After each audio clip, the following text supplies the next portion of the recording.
2013 সালে 5ই মে শাপলা চত্বরে হেফাজত ইসলামের নেতাকর্মীদের উপর যে নির্মম গণহত্যা চালানো হয় তার ঠিক আগ মুহূর্তে ফেসবুক পোস্ট করে সতর্ক করেছিলেন বিএনপি চেয়ারপারসন এবং সাবেক প্রধানমন্ত্রী খালেদা জিয়া। 5ই তারিখের ওই ফেসবুক পোস্টে খালেদা জিয়া লিখেন, শাপলা চত্বর থেকে সরিয়ে নেওয়া হচ্ছে সাংবাদিকদের, বিদ্যুৎ বন্ধ করা হয়েছে অনেক আগেই, তথ্য জগৎ থেকে বিচ্ছিন্ন করা হচ্ছে সমাবেশ স্থল, গণহত্যার মঞ্চ কি তাহলে প্রস্তুত?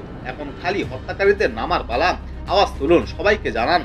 2013 সালে 5ই মে হেফাজত ইসলাম বাংলাদেশ ঢাকার শাপলা চত্বরে একটি সমাবেশের আয়োজন করে।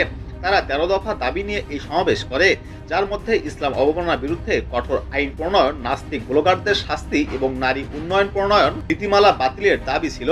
সমাবেশটি প্রথমে শান্তিপূর্ণভাবে শুরু হলেও সন্ধ্যার পর পরিস্থিতি উত্তপ্ত হয়ে ওঠে। রাত বাড়ার সাথে সাথেই আইন শৃঙ্খলা রক্ষাকারী বাহিনী সমাবেশ স্থল খালি করার জন্য অভিযান শুরু করে। এই অভিযানে পুলিশ, র্যাব এবং বিজিবি সদস্যরা অংশ নেয়।